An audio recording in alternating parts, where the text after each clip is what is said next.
नमस्कार। मुद्दा तो है मैं आपका स्वागत है। मैं हूं आपके साथ ब्रजेश चौक से। आज मुद्दा है जाति पर नया राग, भड़की सियासी आग। जी हां, एक बार फिर सियासत के केंद्र में जाति जनगणना आ गई है। दरअसल 1 अक्टूबर 2026 से जाति जनगणना शुरू हो गई। वहीं तारीखों के ऐलान के साथ ही सियासी पारा भी चढ़ने लगा है।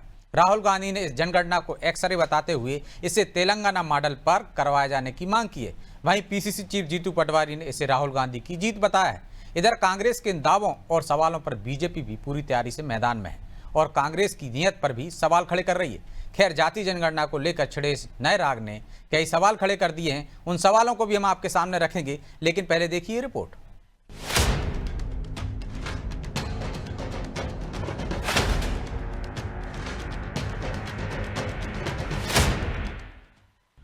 जाति जनगणना की तारीख आई, जाति पर फिर सियासत गरमाई। 1 महीने पहले मोदी सरकार ने जाति जनगणना करवाने का ऐलान किया था और अब ये जनगणना कब होगी इसकी तस्वीर भी साफ कर दी गई है। हिमाचल के अलावा उत्तराखंड, जम्मू कश्मीर और लद्दाख में 1 अक्टूबर 2026 से जाति जनगणना की शुरुआत होगी, तो अन्य राज्यों में 1 मार्च 2027 से ये जनगणना शुरू होगी। लेकिन इस जाति जनगणना को लेकर फिर सियासत गर्मा रही है। मंगलवार को भोपाल आए राहुल गांधी ने इस काउंटिंग को एक्सरे बताया तो मांग करते हुए कहा कि ये जाति जनगणना तेलंगाना मॉडल पर होनी चाहिए। वहीं पीसीसी चीफ जीतू पटवारी जाति जनगणना का क्रेडिट फिर राहुल गांधी को देते नजर आए। पूरा देश जानता है कि दलितों को, पिछड़ों को, गरीब जनरल कास्ट को जबरदस्त चोट लग रही है। मैं सिर्फ कह रहा हूं, देखो भैया, एक्सरे करा लो, देख लेते हैं कि है क्या। और तेलंगाना मॉडल जो है वो जाति जनगणना करने का सही मॉडल है। तो हम जो चाहते हैं, जो जाति जनगणना होगा, चाहे मोदी करे या कांग्रेस पार्टी करे, वो तेलंगाना मॉडल वाला जाति जनगणना होगा। एक भावना है, झुकती है दुनिया, झुकाने वाला चाहिए। है मालूम आप लोगों को, जब जातिगत जनगणना की बात राहुल जी कर रहे थे तो नरेंद्र मोदी जी कह रहे थे बटोगे तो कटोगे। पूरे बीजेपी के सांसद विरोध कर रहे थे। जब पाकिस्तान से युद्ध की प्रोसेस चल रही थी तब कैबिनेट बुलाई और बात क्या की, जातिगत जनगणना को भारतीय जनता पार्टी की केंद्र की सरकार करवाएगी। तो ये जीत किसकी है? अब कांग्रेस नेताओं की मांग और आरोपों पर बीजेपी भी सामने आई। बीजेपी नेताओं ने एक आरोपों और कांग्रेस के सवालों का करारा जवाब दिया और 2014 तक किसकी सरकार थी, जातिगत जनगणना क्यों नहीं करवाई गई, इन तमाम सवालों के साथ और भी कई आरोप कांग्रेस पर जड़े। क्या कुछ और बीजेपी ने कहा, वो भी सुनिए। देश में पिछड़े वर्गों की लंबे समय से जाति जनगणना की मांग चल रही थी, जिसको प्रधानमंत्री नरेंद्र मोदी जी ने पूरा किया। पिछड़ा वर्ग आयोग को संवैधानिक दर्जा देने का काम भी प्रधानमंत्री मोदी जी ने किया। कांग्रेस पार्टी 50 साल तक केवल पिछड़ा वर्ग को धोखा देती रही। कांग्रेस को बताना चाहिए कि उन्होंने 50 सालों तक अपनी सरकारों में क्यों जातिगत जनगणना नहीं की थी। यहाँ तक कि पिछड़ा वर्ग आरक्षण का भी राजीव गांधी ने संसद में 2 घंटे तक भाषण देकर विरोध किया था। तो ऐसे में कांग्रेस के नेता पिछड़े वर्गों को केवल धोखा दे सकते हैं, भ्रमित कर सकते हैं। कुल मिलाकर कहें तो जाति संघ जनगणना की तारीख आने के बाद अब इस पर जंग और तेज होगी। इतिहास के पन्नों को पलटा जाएगा और एक दूसरे की घेराबंदी की जाएगी। यूपीए की सरकार के वक्त जाति जनगणना क्यों नहीं हुई, बीजेपी ये सवाल उठाकर कांग्रेस के लिए परेशानी खड़ी करेगी। तो इस फैसले को राहुल की जीत बताकर कांग्रेस बीजेपी पर प्रेशर बनाएगी। खैर, जाति जनगणना के बहाने दोनों ही दल एक बड़े वोट बैंक को लुभाने की कोशिश कर रहे हैं। अब इसमें कौन कामयाब होगा, ये भी बड़ा सवाल है। ब्यूरो रिपोर्ट, अनादि टीवी।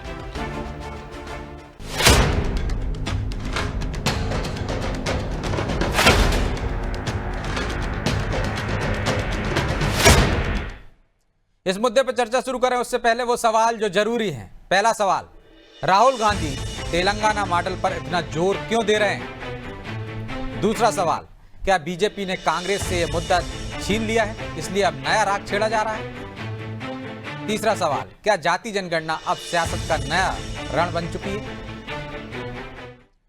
चलिए इन सवालों के साथ इस मुद्दे पर चर्चा शुरू करते हैं। चर्चा में हमारे साथ मौजूद हैं बीजेपी प्रवक्ता शिवम शुक्ला, कांग्रेस प्रवक्ता रवि वर्मा और हमारे सहयोगी प्रभु पटेरिया। शिवम जी, रवि जी, बहुत बहुत स्वागत है आपका। और शिवम जी, शुरुआत आपसे ही करते हैं। वो तो कह रहे हैं जीतू पटवारी, झुकती है दुनिया, झुकाने वाला चाहिए। राहुल गांधी ने आपको मजबूर कर दिया जातीय जनगणना करने पर, लेकिन अब वो कह रहे हैं तेलंगाना मॉडल से ही जनगणना होनी चाहिए, या तो आप लोग करें या फिर चाहे कांग्रेस करे। तो बुराई क्या है यदि एक वो मॉडल बता रहे हैं तो, या बाद में इस पर भी झुक जाएंगे आप लोग? देखिए ब्रजेश जी, सबसे महत्वपूर्ण चीज यह है कि अगर ओबीसी वर्ग को उनका अधिकार देने के विषय पर कोई पार्टी आज झुकने पर विवश हुई है तो वो कांग्रेस पार्टी हुई है। जिस प्रकार से सत्ता में रहने के दौरान कांग्रेस पार्टी लगातार पिछड़े वर्गों को उपेक्षित करती थी, अनुसूचित जाति, अनुसूचित जनजाति वर्ग के लोगों के साथ अन्याय करती थी, जो सामान्य वर्ग के पिछड़े हुए लोग हैं उनको उनका अधिकार देने से कतराती थी, उन तमाम चीजों और उन तमाम पापों को कहीं ना कहीं समाप्त करने का काम हमारी सरकार ने किया। और जिसके कारण से कांग्रेस के भी ज्ञान चक्षु खुले और उनको भी समझ में आया कि जो सामाजिक रूप से कमजोर वर्ग हैं, जो आर्थिक रूप से कमजोर वर्ग हैं, उनके साथ अगर न्याय नहीं किया गया तो राजनीति में आगे नहीं बढ़ा जा सकता। और उसी कारण से कि राहुल गांधी और उनकी पार्टी ने अपना परंपरागत जो स्टैंड रहा था, चाहे वह ओबीसी आयोग को संवैधानिक दर्जा देने की बात हो, मंडल कमीशन का उस दौरान जब लागूकरण किया जा रहा था तब विरोध करने की बात हो, इन तमाम विषयों पर एकदम से टिल्टेड स्टैंड लेते हुए अपने पार्टी के परंपरागत जो एक पूरी उनकी सोच थी उसके विपरीत जाकर के जाति जनगणना का समर्थन करना शुरू किया गया। भारतीय जनता पार्टी की सरकार में, जब से हमारी केंद्र में सरकार है 2014 के बाद, हम पहली बार जनगणना कराने जा रहे हैं। और इस विषय पर भी हमने कोई जल्दबाजी में, कोई आपाधापी में, कोई राजनीतिक फायदे नुकसान के लिए निर्णय नहीं लिया। हमने अपना पूरा समय लिया, हमने एक सिविल सोसाइटी के डिस्कोर्स पर इस विषय में पूरी चर्चा के लिए समय। लेकिन शिवम जी, ये तो सच है ना कि आप पहले इनकार कर रहे थे, फिर आपने एकदम घोषणा कर दी और आपने कहा सियासी लाभ लेने के नहीं, तो ऐसे समय पे घोषणा की जब हमने सदैव ही कभी भी इसका विरोध करने का काम नहीं किया। हमारी पार्टी का स्पष्टता के साथ मत था कि हम इस विषय को राजनीति का हथियार नहीं बनने दे सकते। हम जाति जनगणना के नाम पर देश में जो हिंदू आबादी है उसको वर्गों में, जातियों के आधार पर बंटने की राजनीति के आज भी हम पूरी तरीके से विरोधी। हमारा यह मानना है कि अगर किसी सकारात्मक उद्देश्य के साथ समाज के सभी वर्गों को विश्वास में लेने के पश्चात बांटने और डराने की राजनीति के बजाय एक जो समाज का पिछड़ा तबका है उसको अधिकार देने के उद्देश्य के साथ अगर इस जनगणना को करवाया जाएगा और उसके परिणामों का उन सामाजिक वर्गों तक लाभ पहुंचाने के लिए उपयोग किया जाएगा जो वास्तव में उपेक्षित और पिछड़े हैं, तो उसका तो हमने हमेशा ही कहा था कि हम इस पर अभी कोई निर्णय लेने की स्थिति में नहीं है। और सरकार ने जब जनगणना करवाने, तो भाई तो राहुल गांधी कह रहे हैं शिवम जी कि जो अति पिछड़े हैं उनको उनका हक मिले, एक बार एक्सरे हो जाए क्या सही हुआ है क्या नहीं हुआ है, जो रह गए हैं, जो वंचित हैं उनको मिले। तो वही तो तेलंगाना मॉडल की बात कर रहे हैं वो। ब्रिजेश जी 70 सालों तक देश की सरकार में थे। आजादी के बाद जो जातिगत जनगणना थी उसको समाप्त करने का काम कांग्रेस पार्टी ने किया और इतने वर्षों तक केंद्र की सरकार थी। जब 2011 में जनगणना कराया गया उसके आंकड़े नहीं सार्वजनिक किए गए, तो यह तमाम चीजें कांग्रेस पार्टी ने की। और दूसरा जो सबसे महत्वपूर्ण विषय है तेलंगाना मॉडल की, जब हम बात कर रहे हैं तो वहां के चीफ मिनिस्टर ने स्वयं, आज आप गूगल पर जाइए और बताइए, उन्होंने खुद को पूरी तरीके से बैंकरप्ट घोषित कर रखा है कि हमारे पास जो हमने वेलफेयर मॉडल, जो हमने वेलफेयर स्कीम चुनाव के समय प्रॉमिस की थी, आज उसको पूर्ण करने के लिए अपर्याप्त धनराशि है। तो तेलंगाना का जो मॉडल है वो पूरी तरीके से आर्थिक रूप से सस्टेनेबल ही नहीं है। तो तेलंगाना के मॉडल पर यह देश आगे नहीं बढ़ेगा। देश बढ़ेगा प्रधानमंत्री जी के उस सोच के साथ जिसमें वह 4 वर्गों के कल्याण की बात करते हैं। हम जातिगत जनगणना करा करके भी इन्हीं वर्गों के हित के लिए काम करेंगे। गरीबों के साथ हम उनका आर्थिक उन्मूलन करेंगे, युवाओं को उनका अधिकार देंगे, आदि आबादी को शक्ति देंगे और अन्नदाता को हम सुनिश्चित करेंगे कि उनको भी बल और शक्ति प्रदान करने का काम हमारी सरकार करे और इसके माध्यम से देश को आगे ले जाएंगे। 2047 के सपनों को पूरा करेंगे। हमारा यह उद्देश्य नहीं है कि जातियों में बांट करके वोट लेने के लिए अपने जो परंपरागत स्टैंड है, ठीक है, चलिए जवाब ले लेते हैं, उससे परिवर्तन करने की और हम आगे बढ़ जाएं। ठीक है रवि जी, वो कह रहे हैं आप बांटने और डराने का काम करते हैं, राजनीति कर रहे हैं आप जातीय जनगणना को लेकर, और तेलंगाना मॉडल की जो आप बात कर रहे हैं वो वैसे भी आप करवा तो सकते नहीं है क्योंकि करवाएगी तो केंद्र सरकार ही। आपने 70 साल में जो हक दिया नहीं है, अब वो जातिगत जनगणना करा रहे हैं। आपने बंद कर दी थी, आपने जो जनगणना कराई थी उसके आंकड़े जारी नहीं किए थे, तो आपने कुछ किया नहीं, अब वो कर रहे हैं। सरकार में है तो वही करेंगे ना, आप कैसे कर लेंगे? राहुल गांधी कह रहे हैं कांग्रेस कराएगी नहीं तो। जी ब्रिजेश जी, देखिए आज का दिन जो है बहुत ही ऐतिहासिक दिन है। आज की तारीख बहुत ही ऐतिहासिक है क्योंकि राहुल गांधी जी की ही अड़िग लड़ाई और सामाजिक न्याय की जो ऐतिहासिक जीत का परिणाम है कि जनगणना को लेकर जो निर्णय हुआ है और सुधारों को लेकर, उसके आगे बीजेपी को बार बार जो है घुटने टेकना पड़ा, क्योंकि यहाँ फैसला केवल प्रशासनिक निर्णय नहीं है, बल्कि राहुल गांधी की उस जुझारू नीतियों का परिणाम, उस जुझारू संघर्ष का परिणाम है कि जातिगत जनगणना को देश में एक मॉडल के रूप में हम लेकर आए और उसे चर्चा का विषय बनाया। और विषय बनाने के बाद इस तरीके से उस बात को लगातार सरकार से मांग के रूप में रखा कि जिस तरीके से जातिगत जनगणना हो, और इसलिए हो क्योंकि देश में जब तक एक जातिगत जनगणना होगी नहीं, चाहे वो दलित, ओबीसी वर्ग हो, सामान्य वर्ग हो, हम चाहते हैं कि जातिगत जनगणना के आधार पर उस व्यक्ति का भी एक्सरे हो, उस व्यक्ति की भी गणना हो। मैं कहता हूं मंदिर के पुजारी, वो व्यक्ति जो केवल मंदिर पर आश्रित होता है, उसको भी एक धन संचय करने की आवश्यकता होती है। उनके भी बच्चों का लालन पोषण हो, उसके लिए भी एक विस्तृत नीति बने, उनके भी सुधार हो, उनके भी हकाधिकार सुनिश्चित हो। ऐसी दिशा में राहुल गांधी जी दलित, ओबीसी और सभी वर्गों की बात कर रहे हैं, केवल ऐसा नहीं कि एक वर्ग विशेष की। और जो लोग आज इस तरीके से झूठी बातें करके इस चर्चा को आगे बढ़ाना चाह रहे हैं कि बांटने का काम नहीं किया, या उनके नेताओं के अगर बयान देखे जाएं तो देश आज शर्मसार है उनकी कथनी और करनी, उनकी बोली पर, कि जो कहते थे कटोगे तो बटोगे। गडकरी जी कह रहे थे कि जो जात पात की बात करूंगा तो लात मारूंगा, आज उन्हें स्पष्ट करना किसे लात मारना चाहते हैं।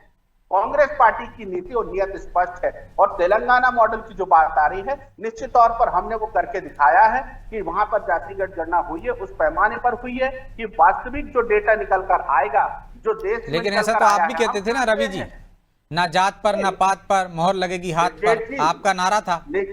जी हमारा नारा था, बिल्कुल जात पे ना बात पर मोहर लगेगी हाथ पर। लेकिन हम इस जाति गणना की जो मांग है, हम इसलिए कर रहे हैं ना कि एक लंबा अंतराल हो चुका है, और आज वास्तविक जो सामाजिक जो वर्ग है, जो शोषित वंचित लोग हैं, जो वास्तविक जिनके अधिकार आज नहीं सुनिश्चित हो पा रहे हैं, तो क्यों नहीं हो पाया? वो कह रहे 70 साल से तो आपका शासन था ना।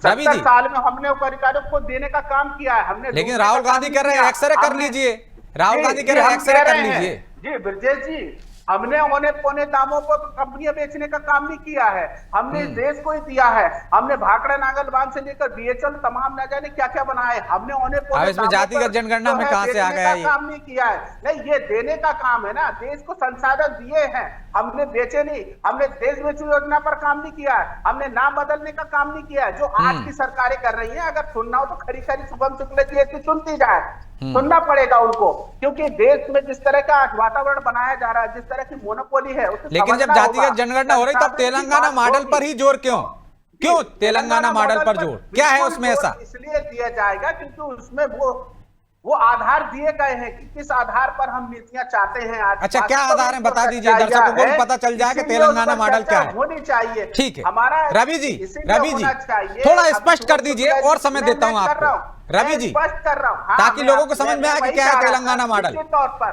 मैं वही कह रहा हूं, आपने मुझे समय दिया है, मैं उसके लिए आभारी हूं। मैं स्पष्ट करना चाहता हूं आपकी उस बात को कि तेलंगाना मॉडल पर होनी चाहिए चर्चा। तो क्या है मॉडल? वही तो मैं पूछ रहा हूं, बताओ दर्शकों को, ये मॉडल है हमारा।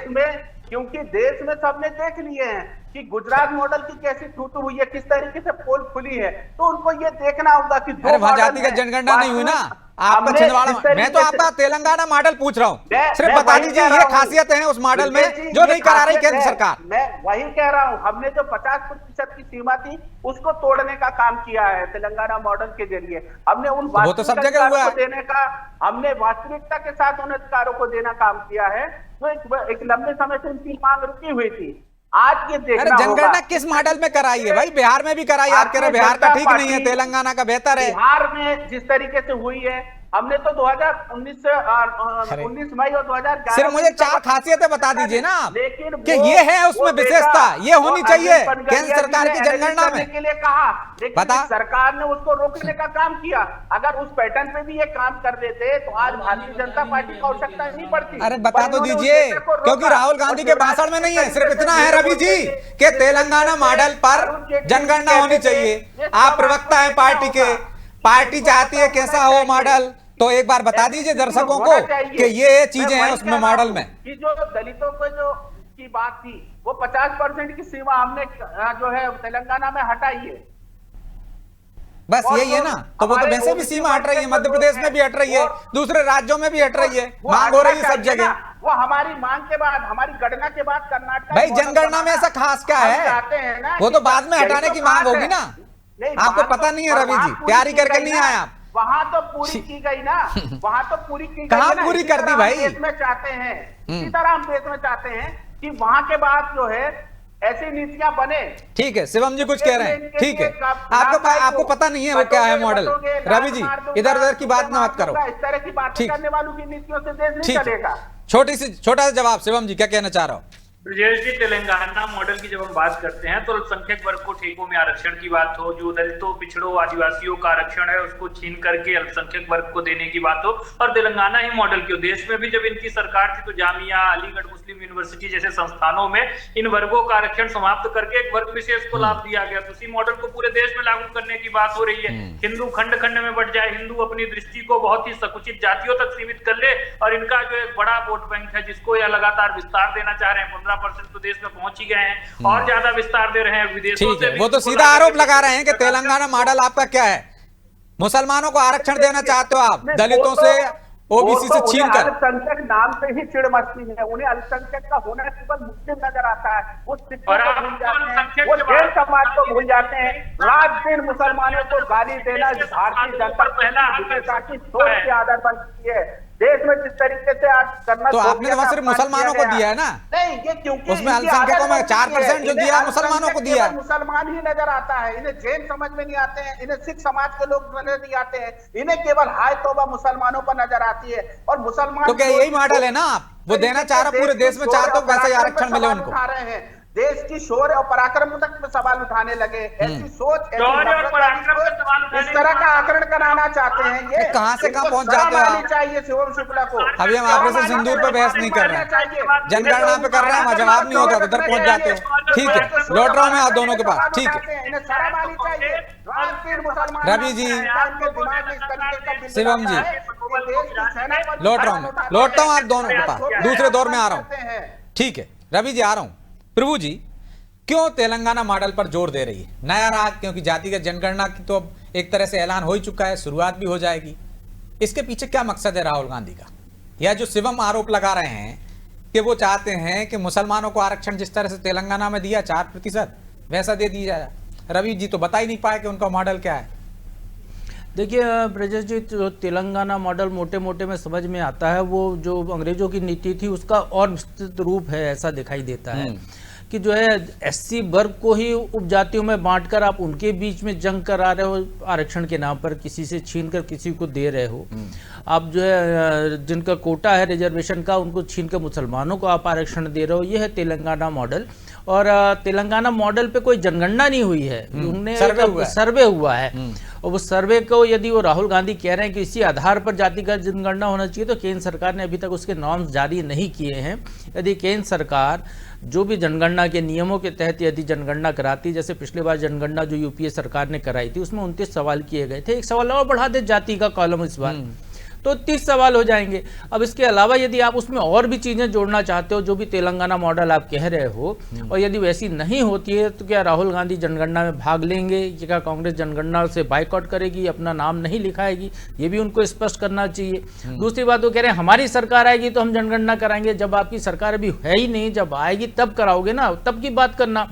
अब यहाँ पर दो बातें में जो निकल कर सामने आई हैं ब्रजेश जी, एक तो आपने जो कहा उस पर जो है रवि जी ने भी कहा कि जब पहले उनकी पार्टी मानती थी जात पर ना पात पर मुहर लगेगी हाथ पर। ये वो दौर था, इंदिरा गांधी का दौर था, जब जो है वोट बैंक जातियों में नहीं बटा था, वोट बैंक कांग्रेस और गैर कांग्रेस में बटा हुआ था। ये उस दौर था, तब इंदिरा गांधी कहती थी जात पर ना पात पर मुहर लगेगी हाथ पर। अब जब छोटे छोटे दल आ गए, जातिवादी दल आ गए, बिहार, उत्तर प्रदेश, इधर उधर, तो उसके बाद जो है अब राहुल गांधी को लग रहा है जब उनसे नहीं मुकाबला कर पा रहे हो छोटे छोटे लोगों से, तो फिर अब उनको ये जाति के राजनीति पर आना पड़ रहा है कि उसी रास्ते पर चलें जिस रास्ते पर सफलता उनको मिली है। तो इसलिए पूरा का पूरा खेल यहाँ पर है। नहीं तो यदि वाकई में जातिगत जनगणना इतनी जरूरत है एक्सरे की, तो आपने 70 साल में क्यों एक्सरे नहीं कराया? निश्चित तौर पर सवाल उठता है कि आपके पूर्ववर्ती सरकारों की नीतियां गलत थी क्या? कांग्रेस की जवाहरलाल नेहरू से लेकर इंदिरा गांधी से लेकर राजीव गांधी से लेकर और फिर यूपीए मनमोहन सरकार तक की जो नीतियां थी कांग्रेस सरकार की, जनगणना तब भी हुई ना उन्हीं की सरकारों में, तो क्या आपकी नीतियां गलत थी? तब क्या आप जानबूझकर ओबीसी वर्ग को उसका हक नहीं दे रहे थे? क्या एससी वर्ग को उसका हक नहीं दे रहे थे? या रवि जी के शब्दों में पुजारी को उसका हक नहीं दे रहे थे? तो निश्चित तौर पर ये इसके पीछे आम आदमी नहीं है जिसकी बात हो रही है, जिसको सामने रखा जा रहा है। इसके पीछे वोट बैंक का लालच है, उसके तहत ये बात हो रही है। हम बीजेपी का पक्ष की बात कर लेते हैं। ये वही पार्टी है जिसने जो 1985 के दौर में मंडल आयोग के कमीशन के गठन के लिए सहमति दी।